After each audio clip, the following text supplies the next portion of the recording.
الحمد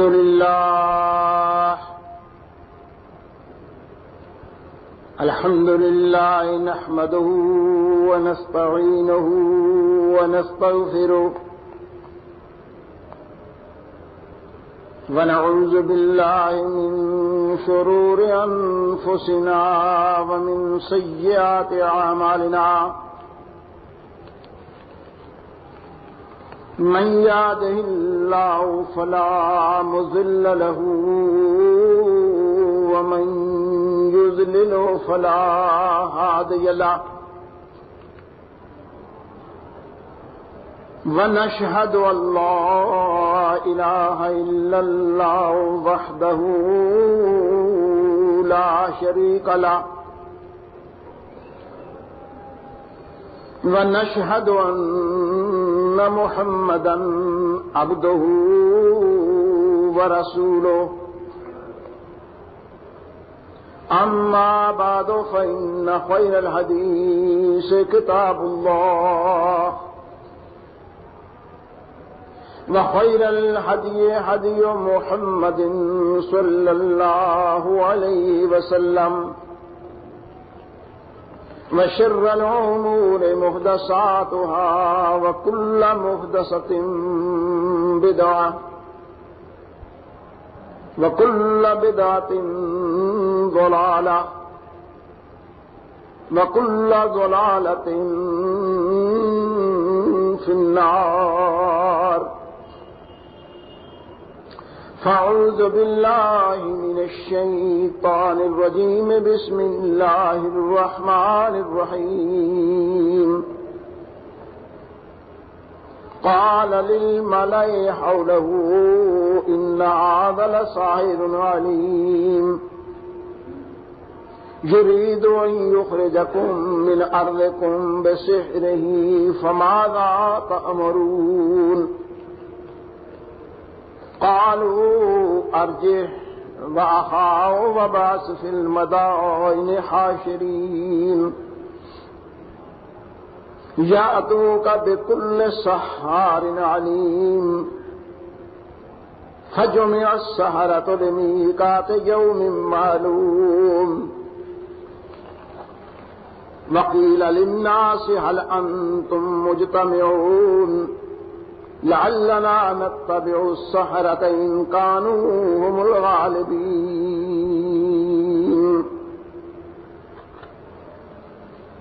قال للملأ کہا فرعون نے اپنے سرداروں کے لیے اپنے سرداروں کو مخاطب کرتے ہوئے جو اس کے ارد گرد ہیں ان ھذا لساحر علیم بے شک یہ جادوگر ہے جادو جاننے والا. یرید ان یخرجکم چاہتا ہے یہ کہ نکال دے تم کو من ارضکم زمین تمہاری سے بسحرہ ساتھ جادو اپنے کے. فماذا تأمرون پس بولو تم کیا حکم دیتے ہو؟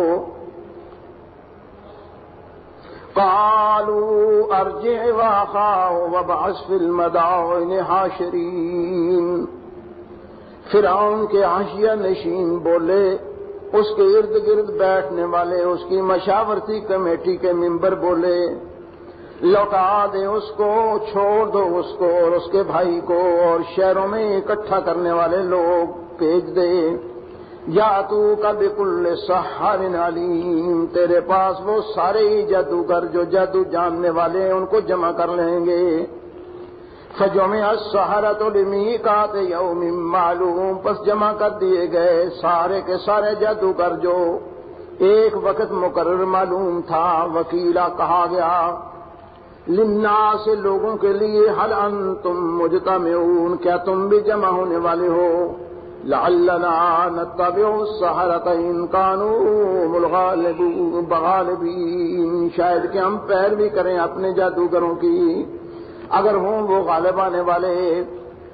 سبحان ربک رب العزة عما يصفون وسلام على المرسلين والحمد لله رب العالمين.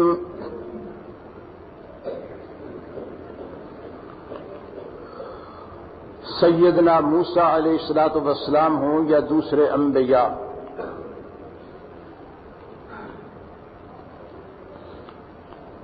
انبیاء علیہم الصلاۃ والسلام کے واقعات کو استعارات اور اشارات میں بیان کیا گیا ہے۔ آج الحمدللہ کوئی آدمی بھی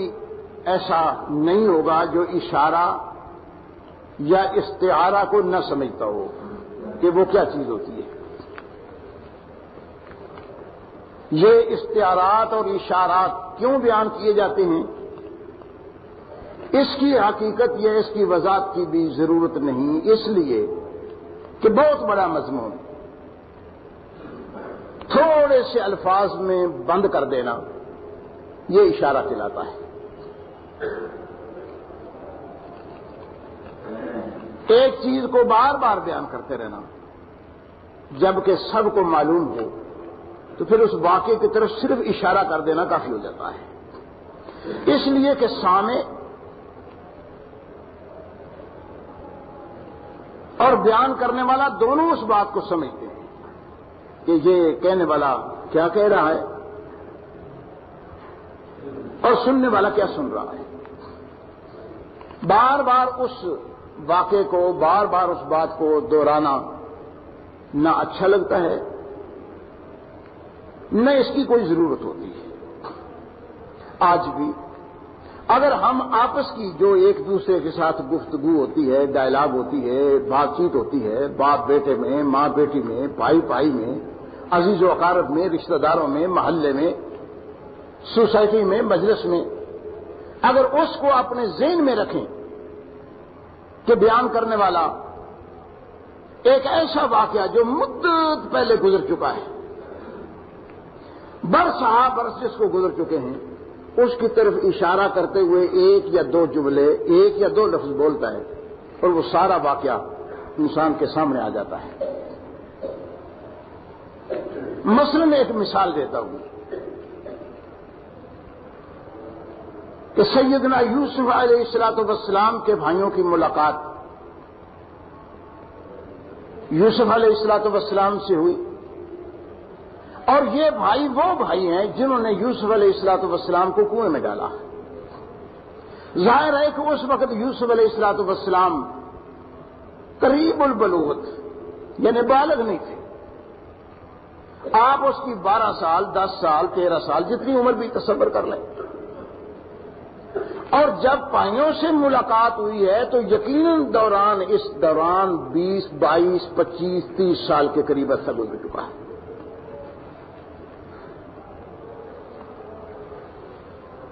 اب نہ یوسف علیہ الصلوۃ والسلام کے بھائی یہ سمجھتے ہیں کہ یہ وہ یوسف ہے جس کے سامنے ہم ہاتھ پھیلائے بیٹھے ہیں اور رزق مانگ رہے ہیں، غلہ مانگ رہے ہیں اس سے۔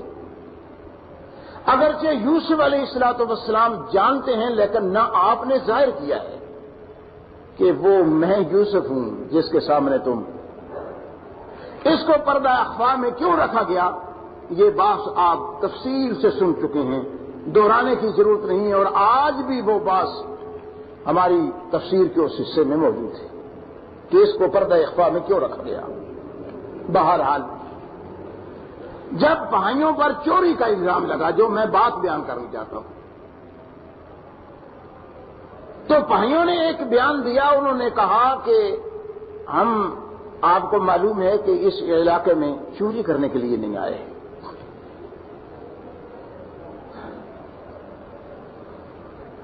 ہمارا سامان دیکھ لو، اگر ہمارے سامان میں وہ چیز نکل آئے تو جس کے سامان سے نکلے گی وہ چور ہوگا۔ وہ بات تو بعد میں یا پہلے آپ سن چکے کہ کیا طریقہ ہوا، کیسے ہو گیا، وہ چیز رکھی کیا گئی تھی، نکالا کیا گیا، لوگ کیا اس کے بارے میں کہتے ہیں، یہ تو لمبی بات ہے اور پہلے سن چکے ہیں آپ۔ اس وقت صرف مراد یہ ہے کہ جب وہ چیز وہی یوسف علیہ الصلوۃ والسلام کے بھائی کے سامان سے نکل آئی اور چوری کا الزام گویا لگ گیا، اب ملزم بن گیا بنیامین یوسف علیہ الصلوۃ والسلام کا بھائی۔ یہ بعد کا معاملہ ہے کہ یہ عدالت میں مقدمہ چلے گا، پھر یہ عدالت بحث کرے گی، معاملہ چلے گا کہ یہ کون رکھ گیا، اس سامان میں کدھر سے چلا آیا، کہ کہاں سے نکل آیا، بنیامین کہاں گیا، اس طرف گیا یا نہیں گیا، یہ ساری گرا آئے گی، پھر ثابت ہوگا کہ یہ ملزم ہے یا مجرم ہے۔ ابھی الزام ہے، جرم نہیں۔ بہرحال الزام لگنے کے بعد جب بھائیوں کی آپس میں ڈائلاگ ہو گئی کہ یہ تو چوری ثابت ہو گئی ہمارے بھائی پر، اچھا ایک نے ان میں سے کہا کہ اچھا اگر اس نے چوری کی ہے تو اس کا بھائی بھی چوری تھا، وہ بھائی وہی بھائی نا جو سامنے موجود ہے، یوسف۔ قرآن کہتا ہے کہ یوسف نے اس بات کو سنا اور دل کے اندر ہی یہ بات کہی کہ کتنی بری بات ہے جو تم نے کہی ہے، میں نے کب چوری کی۔ لیکن ابھی اظہار کرنا مقصد نہیں ہے، کہنے کا مطلب یہ ہے کہ صرف قرآن نے اتنے لفظ بول کر کے کہ بھائیوں نے یہ بات کہی کہ اگر اس نے چوری کی ہے تو اس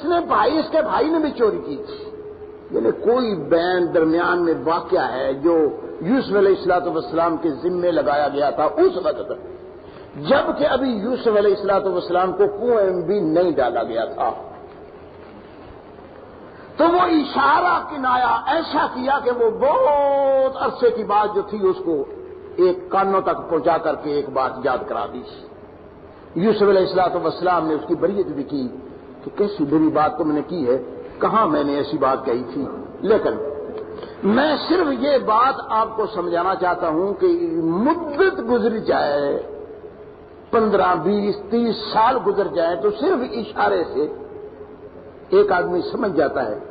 کہ یہ بات میرے متعلق کہی جا رہی ہے اور کیسی بات ہے جو کہی جا رہی ہے۔ اگر اسی معاملے میں مثالیں ہم دینا شروع کر دیں تو وقت ضائع ہو جائے گا، اس لیے میں صرف آپ سے یہ گزارش کرنی چاہتا ہوں کہ جب کسی نبی کا واقعہ آپ سنیں، وہ جو گفتگو قرآن بیان کرتا ہے تو وہ یہ نہیں ہے کہ بعین ہی جیسے ہم اور آپ بیٹھ گئے اور ایک ڈائلاگ شروع ہو گئی تو اس طریقے کے نہیں، مدت گزر گئی۔ سیدنا موسیٰ علیہ السلام کو آئے ہوئے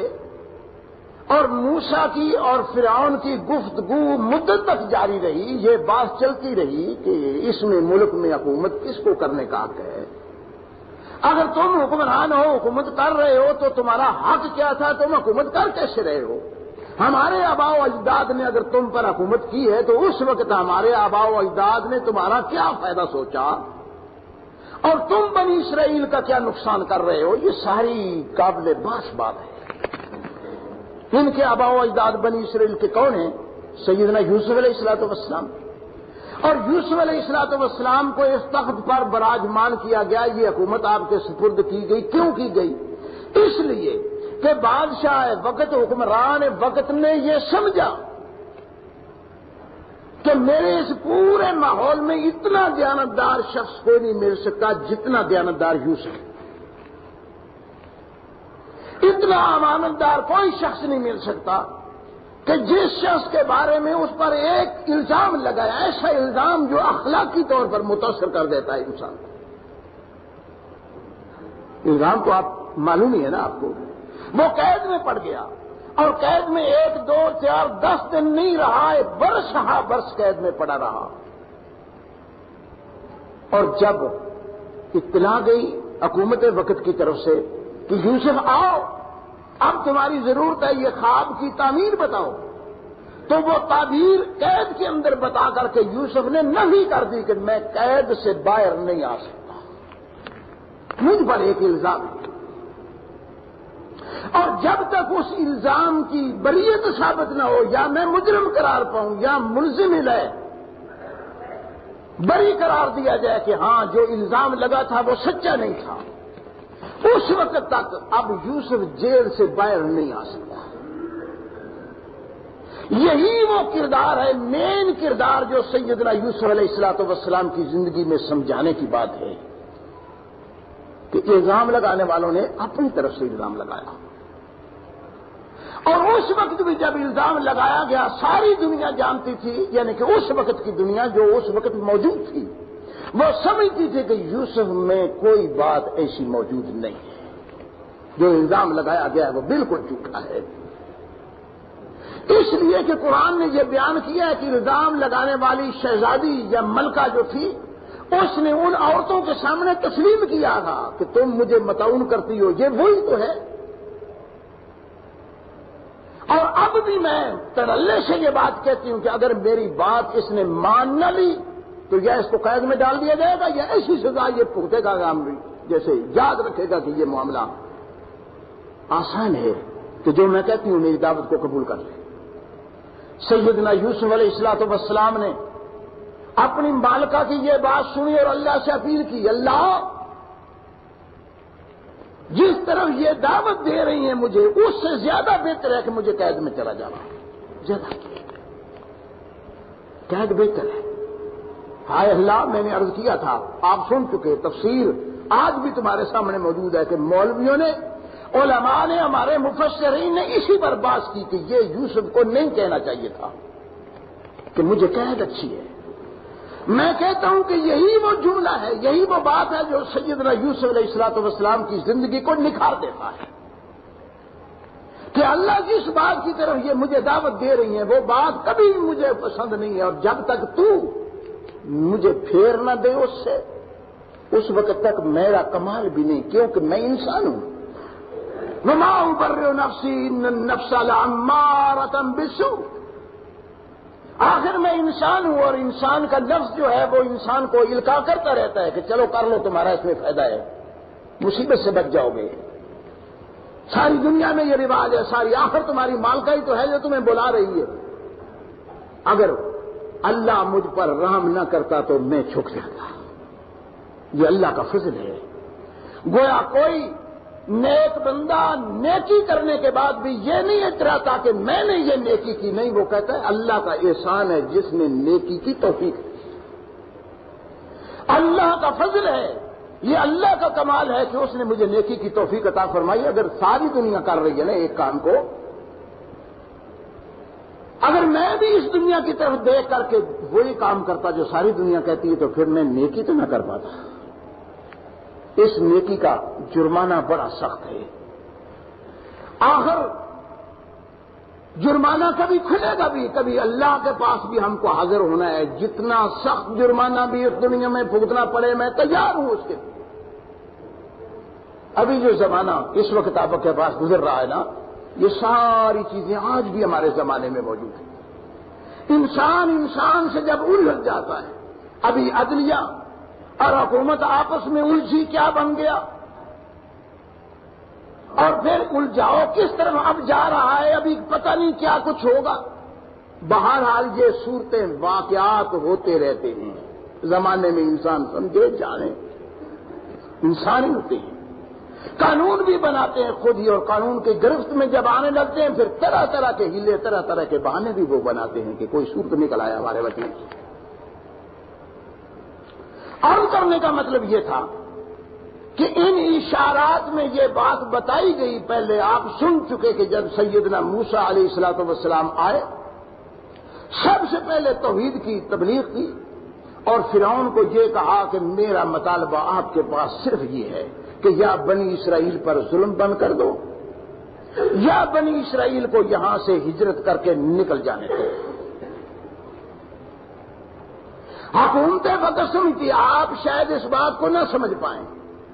لیکن اس وقت کی حکومت کم از کم سمجھتی ہے کہ یہ بنی اسرائیل سے جو کام ہم لے رہے ہیں اس وقت،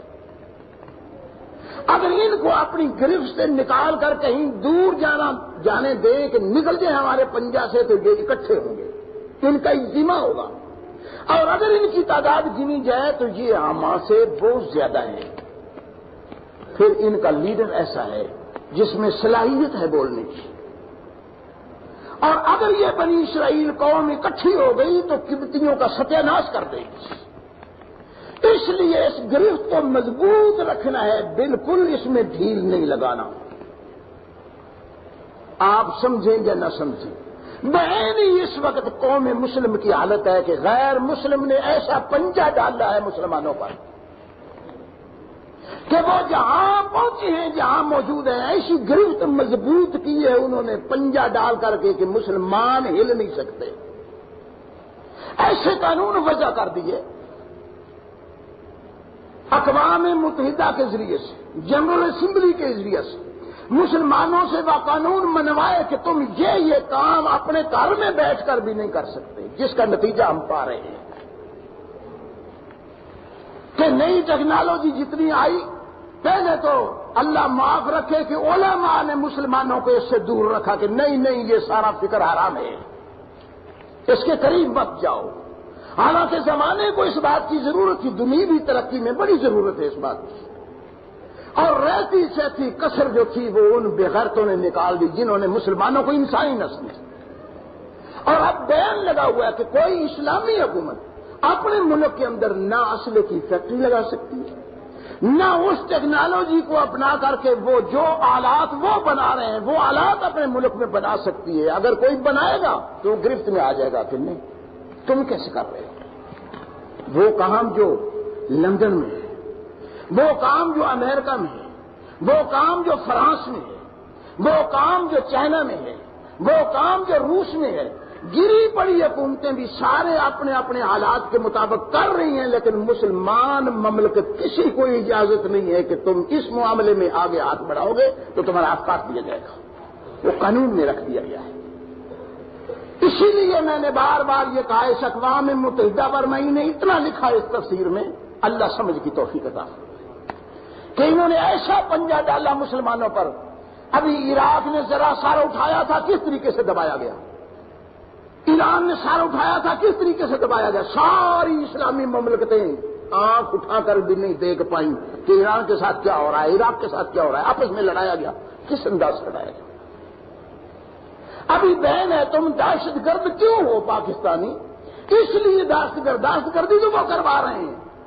لیکن دہشت گرد اس لیے ہو کہ تم چاہتے ہو اگر تمہارا حکمران تمہارا سائنسدان یہ چاہے کہ ہمارے پاس ہی وہ ٹیکنالوجی آئے، ذہن میں بات آنے کی دیر ہوتی ہے کہ پہلے دہشت گرد قرار دے دی جاتے ہو۔ نہیں، مسلمان نہیں، خاموش۔ ہم میں سے سارے اسلامی مملکتوں میں سے ایک اسلامی مملکت جس کو سعودیہ کہتے ہیں، بہت طاقتور اللہ کے فضل و کرم سے، اس لیے کہ خزائن اور ذخائر اللہ نے وہاں ایسے بنا رکھے، لیکن ان کا فخر یہ ہے کہ گاڑی جب خراب ہو جاتی ہے اس کو پھینک دیتے ہیں اور نہیں لے آتے ہیں۔ وہاں کے شیخ ہیں، آپ رمضان میں گرفت، سارے مسلمان مکہ کی طرف دوڑ رہے ہیں کہ بیت اللہ، اور مکے والے امریکہ کو دوڑ رہے ہیں، لندن کو دوڑ رہے ہیں، وہاں ٹکٹیں لگی ہوئی ہیں کہ بھائی جتنے زیادہ سے زیادہ بڑے بڑے شیخ اور وڈیرے اس مملکت کے جتنے نکل سکتے ہو نکل جاؤ، یہاں سے امریکہ چلے جاؤ چھٹیاں منانے کے لیے، لندن چلے جاؤ، اس لیے کہ وہاں یہ پابندیاں نہیں ہیں جو اس ملک کے اندر پابندیاں، اخلاقی پابندیاں۔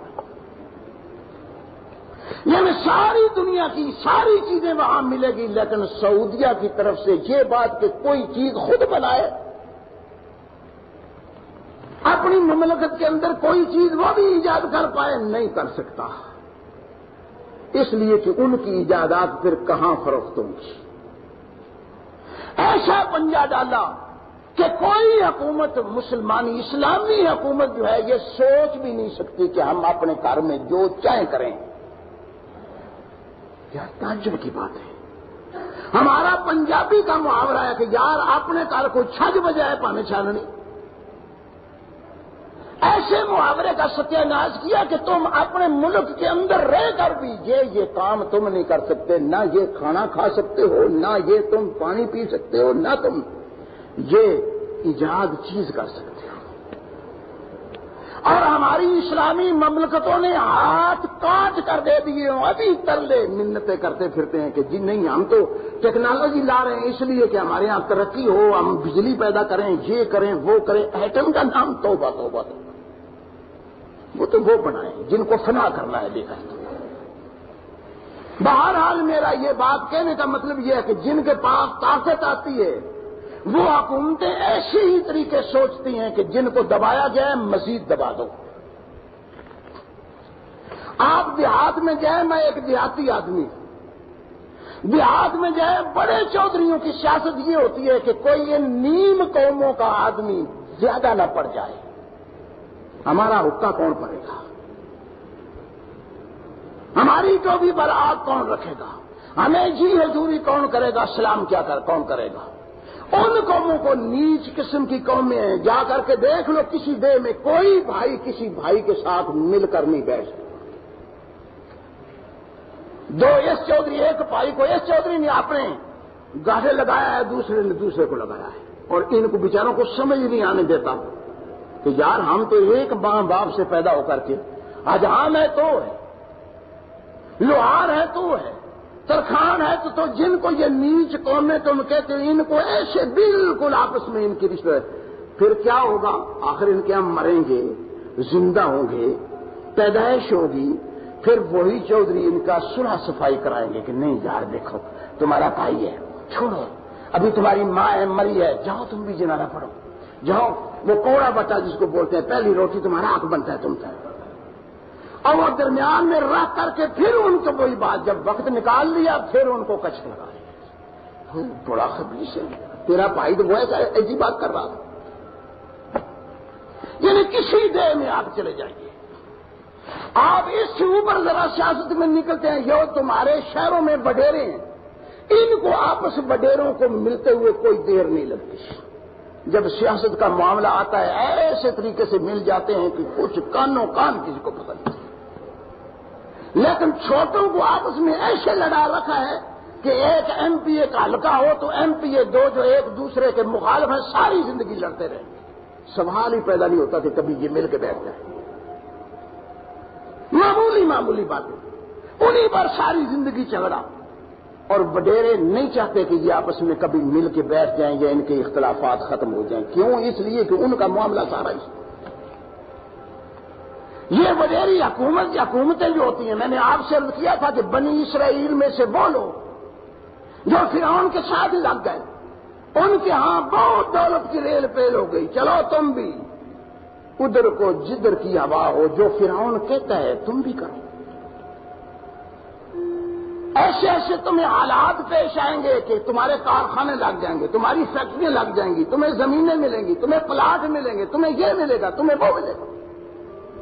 اسی سہارے پر وہ غریب قومیں بالکل اپنوں کا خیال نہیں کرتی اور وہ وڈیروں سے جا کر کے مل جاتی ہیں کہ جی نہیں ہمارا ان سے کوئی تعلق ہی نہیں رہا۔ جس بارے میں اللہ مغفرت کرے حافظ عنایت اللہ اسی سٹیج میں بار بار کہتا رہا کہ پتہ ہے تم الیکشن لڑتے ہو، بار بار لڑتے ہو، اور جو چار آدمی نئے کہیں نکل جاتے ہیں تو وہ اوپر والوں کو کہتے ہو کہ یار کیا کرتے ہو، میٹھا کھاؤ اور نیچے گٹکیں پھینکو، ان کے سر میں مارو گٹکیں جنہوں نے تمہیں ووٹ دے کر کے بنایا ہے، ان کی سمجھ میں کچھ نہ آنے دو، لڑنے دو، ان کو جھگڑنے دو، تاکہ پھر آئندہ کے لیے ان کے اندر وہ کشش پیدا ہو کہ جی نہیں پہلے تو ہم نے یہ کر کے دیکھ لیا، پھر جو کچھ ہوتا ہے وہ تمہاری آنکھوں کے سامنے ہے۔ اس لیے کہ کبھی الف کی باری آئے گی، کبھی بے کی، پھر جیم ہاف آؤ سارے الفاظ پڑے ہیں، 28 کے 28 وہ پڑے رہے ہوں گے، بند کر کے رکھ دو، بس الف بے کو آپس میں لڑا، کبھی ان کی باری کبھی ان کی باری۔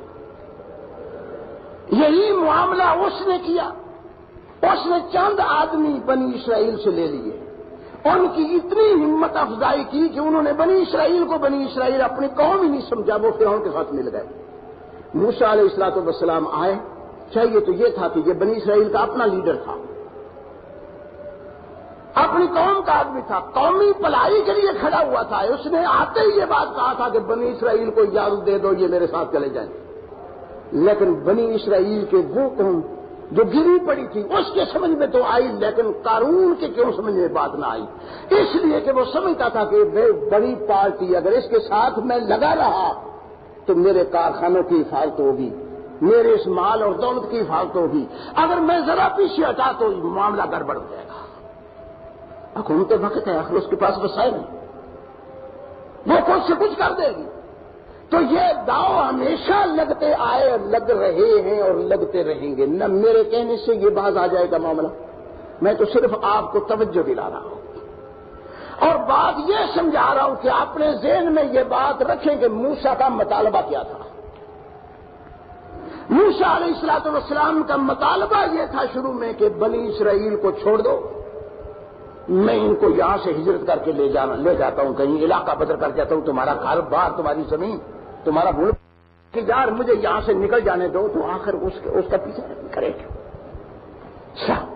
سانپ بھی مر جائے، نہ مر جائے۔ لیکن وہ سمجھتا تھا، حکومت وقت تھی، وہ سمجھتے تھے بنی اسرائیل ہم سے زیادہ ہے، ان میں اگر شعور آ گیا تو پھر یہ قبطیوں کو نہیں چھوڑیں گے، لہذا ان کو اکٹھے نہیں ہونے دینا۔ بہنی یہ سیاست انگریز نے چلائی کہ مسلمانوں کو اکٹھے نہیں ہونے دینا۔ آج بھی بدقسمتی سے کسی ملک کے اندر ملک کے عوام کبھی ایک نقطے پر اکٹھے نہیں ہوئے، کسی ایک نقطے پر کبھی نہیں اکٹھے ہو سکتے، اور سب سے بڑا کردار وہی قوم کے علماء اور قوم کے سیاستدان، کبھی یہ اکٹھا نہیں ہونے دیتے قوم کو۔ نہ سیاستدانوں کی یہ مرضی ہوتی ہے کہ یہ اختلاف ختم ہو جائے، اور نہ مذہبی مولویوں کی یہ یا مذہبی پیروتوں کی، مذہبی رہنماؤں کی یہ خواہش ہوتی ہے کہ کبھی یہ عوام اکٹھے ہو جائے۔ بڑا غم ہوتا ہے ان کو ساتھ۔ انگریز نے یہی خوبی 100 سال حکومت اسی خوبی پر کی۔ اب وہ نیچر سمجھ گئے مسلمان کا کہ ان کو آپس میں لڑاؤ، تھوڑا ذرا کسی کے ہاتھ میں کچھ دے دو، کیونکہ یہ جتنے نواب اس وقت آپ کے سامنے موجود ہیں، نواب زادے، صاحب زادے، پیر زادے، شیخ زادے، یہ سارے کے سارے دراصل وہی تھے وہ لوگ جنہوں نے اس طرح کی حرام زندگیاں کی تھی کہ اپنی قوم کا بیڑا غرق کرنے کے لیے انگریز کے ساتھ ملے تھے۔ انگریزوں نے بڑی بڑی جائیدادیں ان کو دی، بڑی بڑی جاگیریں دی، بڑی بڑی پیسہ دیا، دولتیں دی، 5000 10,000 ان کو خطاب دیے، سر اور شمس علماء کے خطاب عطا فرمائے، اور اسی بیس پر سارے ملک کو آپس میں لڑاتے ہیں، جس کو آپ انڈیا یا ہندو پاک آپ بولتے ہیں۔ اب انہوں نے جب سمجھا کہ ہم ادھر بیٹھ کر جب یہ سیاست لڑاتے ہیں تو آخر اگر 100 مسلمان مرتا ہے تو 2-4 ہمارے بھی مر جاتے ہیں، کوئی طریقہ ایسا سوچو کہ یہ تو 200 نہیں ہزاروں مرے لیکن ہمارا کوئی نہ مرے۔ تو انہوں نے یہ اسلامی مملکتوں میں جمہوریت چھوڑی تاکہ پارٹیاں متعارف ہو کر، پہلا گروپ مذہبی، اس کے بعد یہ پارٹی بازی، دونوں چیزوں کو اکٹھا کر کے ان مسلمانوں کو دے دیا کہ پارٹی کو بھی نہیں چھوڑنا اور مذہب بھی اپنا اپنا رکھنا۔ تعجب، ایک اسلام کے رکھنے والے، ایک نبی کو نبی، ایک قرآن کو قرآن، ایک رسول کو رسول اور ایک اللہ کو اللہ ماننے والے آپس میں مل کر نہیں بیٹھ سکتے۔ کسی سے پوچھو کہ کہاں؟ نہیں جی نہیں، مسلمان ہم اہل سنت والجماعت ہیں جی، ہم شیعہ ہیں۔ پھر آگے پارٹیاں جوں بننے لگی جی ہم دیوبندی ہیں، ہم بریلوی، ہم اہل حدیث، ایک بات ہے، توبہ توبہ توبہ، اسلام کا پتہ ہی نہیں چلتا کہ وہ کیا کہا۔ اسلام اور اس کفر کی تفریق ہی ختم کر کے رکھ دی، یہ تفریقیں ساری ہماری اپنی بنی۔ اب وہی کردار جو ایک یہودی عیسائی کے مقابلے میں مسلمان ادا کرتا تھا، مسلمان کے مقابلے میں کر رہا ہے، اور وہ آرام سے بیٹھے اپنا دیکھ رہے ہیں کہ کیا ہو رہا ہے، کیونکہ انہوں نے ایک پروگرام، اس کو جمہوریت کہتے ہیں، کوئی پارٹی مذہبی اختلاف کرتے رہے، آپ کبھی خدا کرے اللہ توفیق دے آپ اپنے ذہن پر بوجھ ڈال کے بھی دیکھیں، جب پاکستان بنا تھا مذہبی علماء مخالفت کرتے رہے تھے کہ یہ جمہوریت کفر ہے۔ آج بھی کم از کم 2-4 سٹیج ضرور ایسے ملک کے اندر ہیں جو اس کو کفر قرار دیتے ہیں، لیکن جب انہوں نے سمجھا کہ ہے تو کفر، لیکن میٹھا بہت ہے، پھر میٹھا حق نہ ہو پھر سوال ہی پیدا نہیں ہوتا۔ جماعت اہل حدیث کے جتنے فرقے بن گئے سب کے اندر یہ جمہوریت کفر ہے، اب بھی کہتا ہے ان کا سٹیج، ان کا مذہب بول بول کر کہتے ہیں، لیکن اس کے اندر کیوں آئے؟ اس لیے کہ میٹھا ہے۔ اگر تم کچھ بن جاؤ گے، چلو ایک ہی تمہارا بن جائے گا، ایم پی اے، ایم این اے، سینیٹر بن جائے گا، 2-4 سیٹیں ہی مل جائیں گی تو اسی بیس پر ہمارا وجود قائم رہے گا، اور جو وڈیرے ہیں کم از کم وہ ہپ کرتے رہیں گے۔ اس لحاظ سے وہ اکٹھے ہو گئے، انہوں نے دیکھا کہ یہ جماعت اسلامی بھی گئی، جمعیت العلماء اسلام بھی گئی، فلاں پارٹی بھی فلاں، سارے گئے کھا رہے ہیں، موجیں لگا رہے ہیں، تو تم بھی یہ تھوڑا تھوڑا مانگ کر وقت تو نہیں گزرتا نا، تم بھی چلو تم ادھر کو جدھر کیا، اللہ ہمیں سمجھ کی توفیق عطا فرمائے۔ لیکن معاملہ یہ ہے کہ سیدنا موسیٰ علیہ الصلوۃ والسلام کو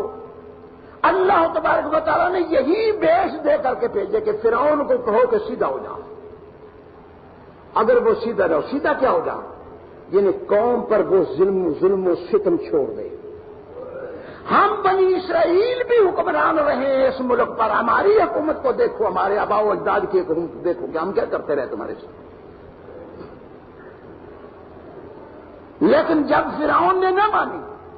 انجام کار پھر ڈائلاگ شروع ہو گئی فرعون کی اور موسیٰ کی، وہ آپ سنتے ہی چلے آ رہے ہیں۔ اس نے طرح طرح سے سوال کی کہ موسیٰ، یہ تم کہتے ہو کہ میرا رب وہ ہے، تمہارا کون رب ہے؟ جب اللہ کے نبی نے بتایا کہ میرا رب فلاں ہے، وہ دکھائی نہیں دیتا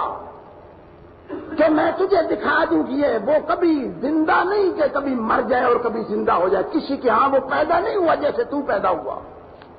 وہ بچہ اور جوان اور بوڑھا نہیں ہوتا جیسے تو ہوا۔ جب یہ ساری باتیں اس کو کہہ رہے ہیں تو پھر وہ مزاق کے طور پر ٹال کے وہ کہتا ہے یار حامان ایک بناؤ تم مینارہ میں اوپر چڑھ کر کے دیکھو، یہ اشارہ کرتا ہے کہ میرا رب اوپر ہے، میں وہ اوپر جا کے دیکھتا ہوں کہ وہ کدھر ہے، اوپر چلے جائے پھر اللہ مل جائے گا۔ اسلام نے تو شروع سے یہ بات کہی ہے کہ اللہ کو دیکھنا ہو تو تیرے اپنے جسم، اپنی عقل فکر، اپنے اس ڈھانچے کو دیکھ لے، تیرے اندر اللہ موجود ہے، اور دنیا کی کوئی چیز نہیں ہے جس کے اندر خدا موجود نہ ہو۔ صفات کے لحاظ سے اللہ پہچانا جاتا ہے، ذات کے لحاظ سے اللہ دکھائی نہیں دیتا۔ سیدنا ابراہیم علیہ الصلوۃ والسلام نے یہی تعلیم دی، آدم سے لے کر محمد الرسول اللہ تک ایک ایک نبی یہی تعلیم دیتا آیا، یہی موسیٰ علیہ الصلوۃ والسلام نے تعلیم دی، لیکن اس مزاقیے نے اس کو مزاق میں اڑا دیا۔ بہرحال وہ ڈائلاگ سن چکے، آج کے سبق میں یہ ہے کہ وہ اپنے حاشیہ نشینوں کو یہ تو بات سن چکے ہیں نا، اب ایک ہی جمعہ درمیان میں گزرا ہے نا کہ موسیٰ اس کو مخاطب کر کے بات کرتے ہیں، لیکن وہ موسیٰ کو مخاطب کر کے بات بھی نہیں کرتے۔ وہ کہتا ہے اپنے حواریوں کو بلا کر کے ان سے بات کرتا ہے، پتہ کیوں؟ اس لیے کہ وڈیرے ہمیشہ یہ سیاست رکھتے ہیں کہ یار اس کے ساتھ ہم مل کر بات کریں، تو اس کا مطلب یہ ہے کہ جتنی پانی میں یہ اتنے پانی میں نہیں، ہم تو اس کے ساتھ بیٹھ نہیں سکتے، اس کے ساتھ اٹھ نہیں سکتے۔ اگر آپ اس ملک کی سیاست کو دیکھیں، میں نے بار بار جو عرض کی ہے آپ سے کرتا ہی آ رہا ہوں کہ وڈیروں کا ہر معاملہ چھوٹوں سے الگ ہے، سوائے اس کے کہ جب ووٹوں کی ضرورت پڑتی ہے وہ تمہارے گھروں میں آتے ہیں، تم اٹھ کر ان کو سلام بھی کرتے ہو، صاحب بھی کہتے ہو، کا بھی پڑھ کے دیتے ہو، اور پچھلے گلے شکوے جو ہے وہ بھی تمہارے منٹوں میں وہ دور کر کے چلے جاتے ہیں۔ سوائے اس کے وڈیروں کو ان چھوٹوں کی بالکل ضرورت نہیں، اس لیے کہ ہر معاملہ ان کا چھوٹوں سے الگ ہے، ان کی تعلیم گاہیں الگ، ان کے مکان الگ، ان کے کھانے کے طریقے الگ، ان کی تعلیم کے طریقے الگ، ان کے مرنے اور زندہ ہونے کی رسومات اور سارے معاملات الگ۔ وہ پڑھیں تو اس ملک کے اندر نہیں پڑھ سکتے، دیار غیر میں جا کر کے پڑھیں، اور اگر ادھر ہی ان کو رہنا ہے تو پھر ان کے مدارس، ان کی یونیورسٹیاں، ان کے سارا نظام تعلیم الگ۔ آپ کے بچے اس نظام کو چھو بھی نہیں سکتے۔ خدا کی قسم کھا کر کہتا ہوں کہ کوئی MNA مجلس صرف ایک ہی بات صرف کہہ دے، اتنی بات کہ اس ملک کے اندر ایک جیسی تعلیم مساوات کے لحاظ سے دی جائے،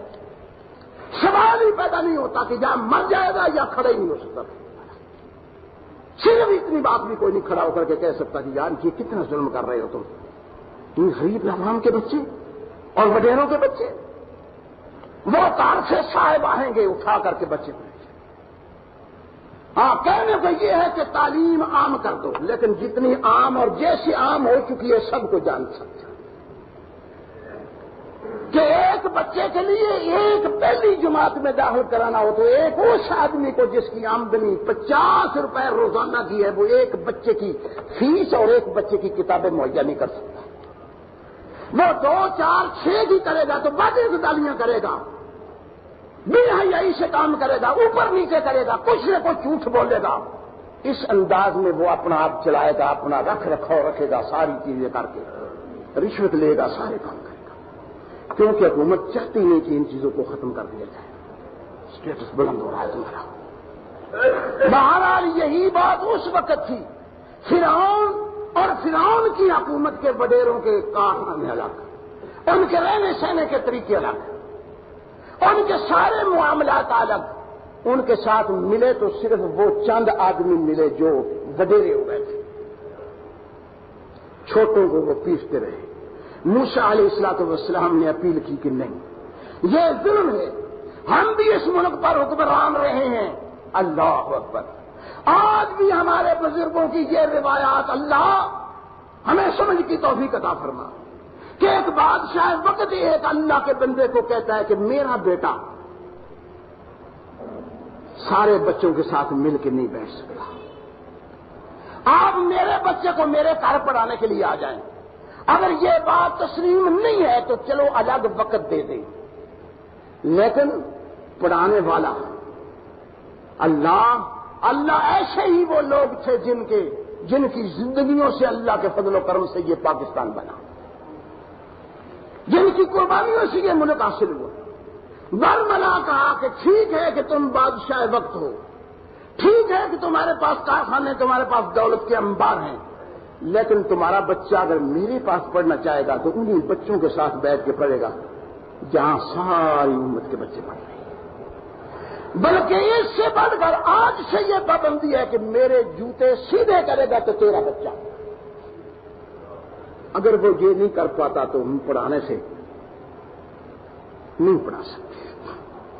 لیکن ہمارے ساتھ اس معاش نے ایسا بیڑا ہمارا غرق کیا کہ ہم دروازوں پر تکے کھاتے پھرتے ہیں کہ 200-400 روپیہ صاحب دے کر کے انگوٹھے لگوانے والے. ہم سلام بھی کریں روزانہ ان کو چائے کی پیالی کے لیے اور وہاں جا کر کے دروازہ بھی کھٹکھٹائیں تو تب ان کو مزہ آتا ہے. تو کر رہے ہیں نہیں کر. اب ملا ہے تو وہ کر رہا ہے, قاری ہے تو وہ کر رہا ہے, حافظ قرآن ہے تو وہ کر رہا ہے, علامہ ہے تو وہ کر, حضرت العلامہ ہے تو وہ کر رہا ہے. وہ ذرا کے بچے اسی طریقے سے. لیکن خدا کی قسم کھا کر کہتا ہوں کہ شاہ ولی اللہ کی زندگی کو اٹھاؤ. اس سے پہلے شاہ عبد الرحیم کی کسی کی زندگی وہ بادشاہ وقت تھے. حکمران صرف یہ کہتا ہے کہ شاہ جی دلی ذرا دربار میں تشریف لائیے, فرمایا کہ مجھے ضرورت ہوگی تو میں ضرور پہنچوں گا, اگر کوئی آپ کو ضرورت ہے تو آپ آئیے, مجھے کوئی ضرورت نہیں ہے. فقیر ہے, کچھ بھی اس کے پاس نہیں ہے, لیکن غنا نفس یہ رسول کا دیا ہوا غنا اس کے پاس ضرور ہے کہ مجھے حاجت نہیں ہے, ضرورت ہوگی تو میں پہنچوں گا, اگر آپ کو ضرورت ہے تو آپ آئیے.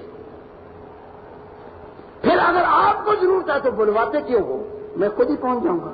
اگر مجھے ضرورت ہوئی تو میں خود پہنچوں گا, آپ کو ضرورت ہے تو تشریف لائیے.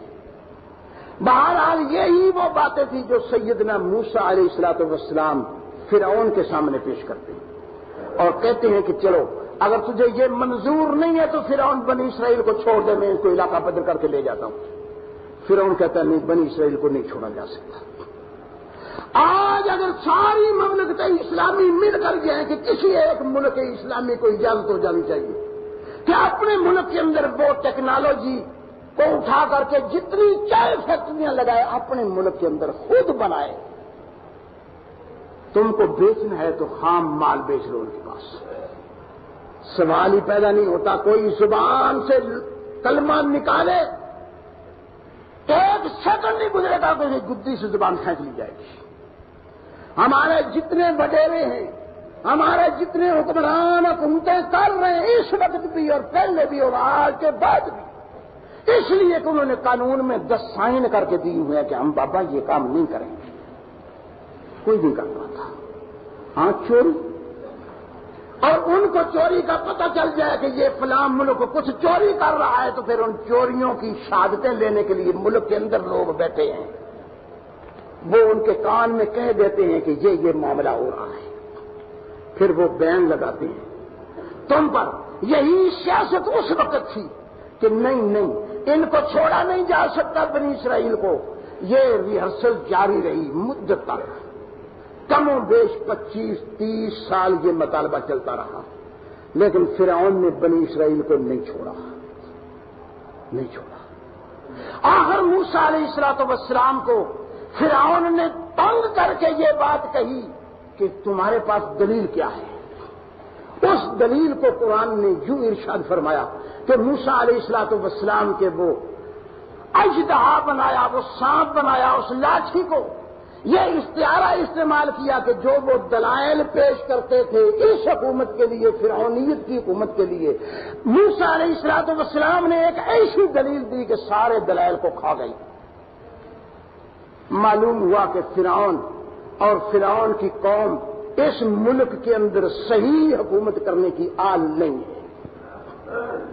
قرآن کو پڑھو۔ ابھی فرعون نے موسیٰ کو مخاطب نہیں کیا، اپنے حواریوں کو مخاطب کر کے کہتا ہے قال للملا، کہنے لگا اپنے حواریوں کا حول جو اس کے ارد گرد بیٹھے نا، ان ھذا لساحر علیم، یار بڑا کوئی جادوگر ہے یہ۔ اچھا یہ مداری بڑے بڑے جادوگر اس وقت بھی موجود ہیں، کبھی کسی کو مداری پر یہ شک پڑا ہے کہ علاقہ لے گئے؟ کبھی کسی مداری پر، کسی شاعر پر یہ شک پڑا ہے کہ یار یہ تمہارے مسجد قاضی دروازے میں شاعر بیٹھے، تمہارے شہر میں شاعر بیٹھے، ہاں وہی جادوگر، لیکن وہ جادو کیا کرتے ہیں؟ بچیوں پر جادو کرتے ہیں، بچوں پر جادو کرتے ہیں، یہ بتاتے ہیں تم کو کہ یہ سایہ ہو گیا تمہاری بچی کو۔ انا للہ و انا الیہ راجعون۔ تعویذ بیچنے والے قوم کو اس انداز سے کھانے والے یہ جادوگر وہ جادوگر نہیں تھا، نہ اس کی مراد یہ ہے، وہ جادوگر یہ ہے کہ ایسے دلائل دیتا ہے جس سے ثابت ہوتا ہے کہ تمہاری حکومت حکمران کہلوانے کی حقدار نہیں ہے۔ جن کو تم نے پنجہ ڈال کر کے گھٹنوں کے نیچے دبا رکھا ہے، ان کا حق ہے کہ یہ اٹھیں اور حکومت کے اندر آئیں۔ ان کی صلاحیتیں بتاتا ہے تم کو، تم بتاؤ کہ کیا کرنا چاہیے اس کے ساتھ۔ اللہ یرید ان یخرجکم، قرآن کو پڑھو، یرید ان یخرجکم، یہ چاہتا ہے کہ تم کو اس ملک سے نکال کے خود حکمران بن جائے۔ کسی جادو کا یہ اثر بھی ہوتا ہے کہ کبھی کسی کو یہ خیال آئے کہ میں تعویذ لینے کے لیے جا رہا ہوں تو قاری جی، ہمارے وہ پیر جی، حافظ جی ایسا ہی کوئی تعویذ نہ دے دیں کہ میں گھر سے نکل جاؤں اور میرے گھر پر وہ میں بن کے بیٹھ جاؤں۔ کبھی ہوا ایسا؟ پیسے تو لے لیں گے، 200-400 ہزار روپیہ تمہیں دیکھ کر کے چہرے مورے سے پہچان لیں گے کہ ہزاروں بھی نکال لیں گے تم سے، لیکن کبھی کسی کو یہ شک نہیں ہوگا کہ اگر میں چلا گیا تعویذ لینے کے لیے تو پتہ نہیں قاری جی میں بن جائیں گے اور میں قاری جی ہو جاؤں گا۔ تو فرعون کو یہ کیسے ہو گیا؟ فرعون تو لقمہ یہ دے رہا ہے کہ میرے حواریوں، حکمرانوں، میرے حاشیہ برداروں، دیکھو یہ شاعر ایسا جادوگر ہے کہ یہ چاہتا ہے کہ تم کو اس ملک سے نکال دے اور خود حکمران ہو کر کے بیٹھ جائے۔ ایمانداری کے ساتھ گھر جا کر کے قرآن کو پڑھو، سوچو کہ کیا موسیٰ علیہ السلام کے کسی مطالبے کے اندر یہ نظریہ موجود تھا کہ حکومت مجھے مل جائے اور فرعون دستبردار ہو جائے تم سے؟ مطالبہ تو یہ تھا کہ حکومت اس انداز میں کرو جس انداز میں حکومت کرنے کا حق ہے۔ غلط انداز اختیار کیا ہے تم نے حکومت کرنے کا، لیکن حکمرانوں نے اس کا مفہوم یہ سمجھا کہ یہ چاہتا ہے کہ ہم نکل جائیں اور حکومت اس کے ہاتھ میں دے جائے۔ کیوں؟ اس لیے کہ اسی سے انتشار ہو سکتا ہے، اور حکمران ہمیشہ وہ کام کرتا ہے، وہ بات کرتا ہے جس سے انرجی پھیلے، انارکی پھیلے، انتشار ہو، لوگ آپس میں لڑ جائیں، پھر جائیں، تاکہ اس کی حکومت بچے۔ یہی وجہ ہے نا کہ ملک کو تقسیم ہوئے برس گزر گئے، 50-60 سال گزرنے کے بعد آج بھی حکومت وہی انگریز والی سیاست کھیل رہی ہے۔ ایک میلاد النبی کا جلسہ کرتا ہے، حکومت تو اس کی رکھوالی کے لیے ڈنڈا لے کے آ جاتی ہے کہ ہاں ہم راکھی کریں گے تمہاری، کہو جو تم کہتے ہیں وہابیوں۔ ایک جلوس نکالتا ہے حسین کے نام سے، اور اسی حسین کے ماننے والوں پر ڈنڈا سوار کرنے کے لیے حکومت آ جاتی ہے کہ ہم دبائیں گے ان کو، نکلنے نہیں دیں گے پائیں، جو کہتے حسین کو کہو۔ ہائے اللہ، حسین بھی اسلام کا، محمد الرسول اللہ بھی اسلام کا، اور مسلمان بھی، یہ کس بات پر لڑائی ہو رہی ہے اور حکومت کس چیز کا یہ تجزیہ کر رہی ہے؟ اور مسلمان کیا لگاتی ہے حکومت کو آج تک پتہ ہی نہیں چلا کہ ہم سارے تو حسین کو ماننے والے ہیں، سارے کے مذہبی اسلام ہے اور سارے کے سارے محمد الرسول اللہ کو مانتے ہیں۔ ہم بیٹھ کر دیکھیں تو صحیح کہ یہ میلاد کہاں سے آ گیا، یہ اس طریقے کے جلسے اور جلوس اور اس طریقے کی یہ مجلسیں شام غریباں کہاں سے منائی گئی؟ اس وقت تو انگریز نے کیا تھا، اس لیے کہ وہ چاہتا تھا کہ ملک کے اندر انارکی رہے اور مسلمان آپس میں لڑتے رہیں۔ اب تو ہم سارے مسلمان ہیں، ہم تو سارے بھائی بھائی ہیں، ہمیں مل کر بیٹھنا تو اس معاملے میں ہے کہ ہمیں سوچنا ہے کہ لڑا کون گیا ہم سے۔ لیکن بدقسمتی سے آج بھی ہم اسی ناج پر لڑ رہے ہیں اور حکومت بالکل بعین اسی ناج پر ہم کو لڑا رہی ہے۔ نام بدل گیا کہ وہ لارڈ میکنالے کی بجائے ضیاء الحق آ گیا، نواز شریف آ گیا، جو بھی نام ہے ایک بات کر رہا ہوں کہ نام بدلے، حاشا للہ سیاست نہیں بدلی، اور اس سے اوپر چلے جائیں تو نام بدلے، کام وہی فرعون والا رہا۔ اب فرعون کا نام لینا گناہ قرار پا گیا، کیونکہ وہ موسیٰ کے مقابلے میں تھا، اور زندہ فرعونوں کا نام لینا اتنا آسان نہیں ہے کہ ان کا نام لیا جائے۔ اللہ تبارک و تعالیٰ نے ارشاد فرمایا کہ میرے پیغمبر صلی اللہ علیہ وسلم یہ آپ کے بارے میں کہتے ہیں کہ یرید ان یخرجکم من ارضکم بسحرہ، اپنے جادو کے زور سے تم کو نکال دینا چاہتا ہے۔ مطلب یہ کہ جادو کو ایسا ہے جس سے وہ حکومت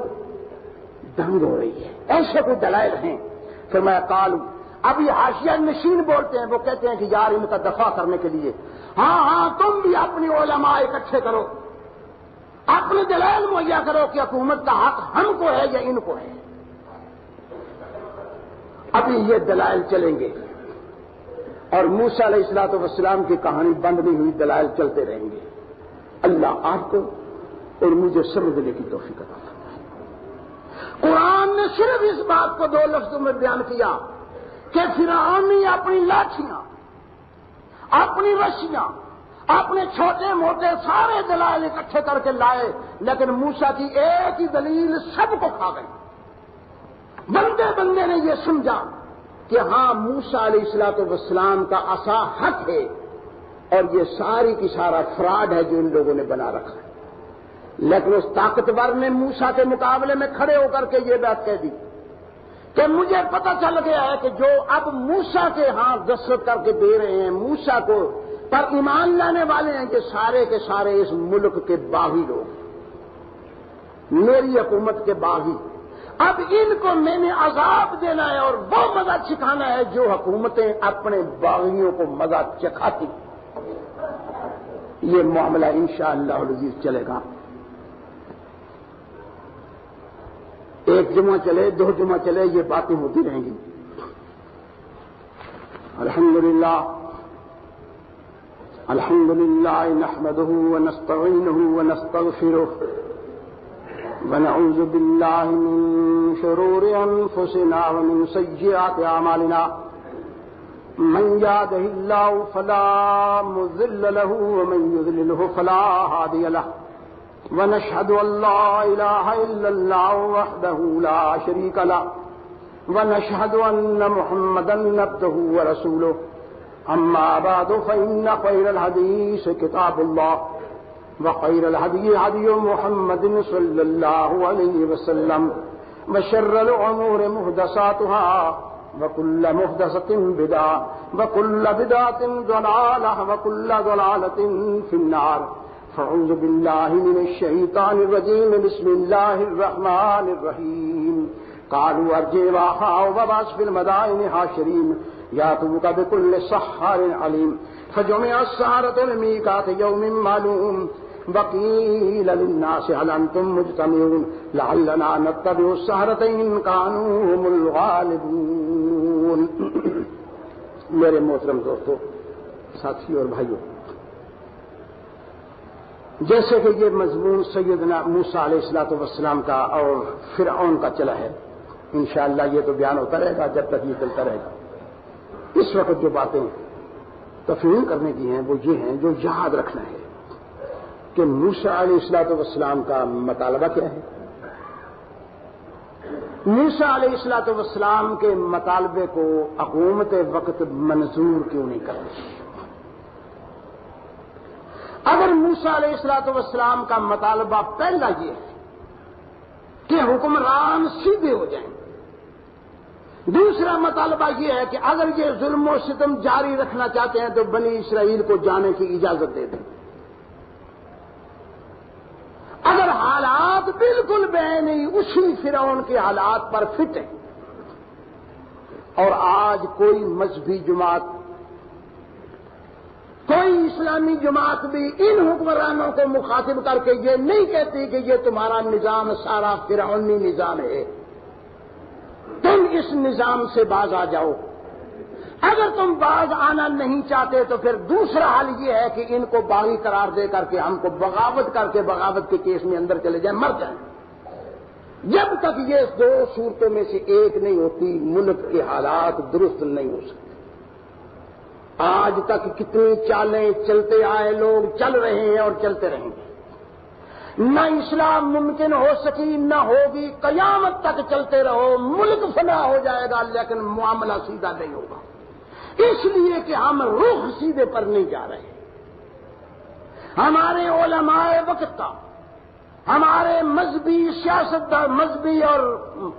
سیاسی رہنماؤں کا موقف بالکل درست نہیں ہے۔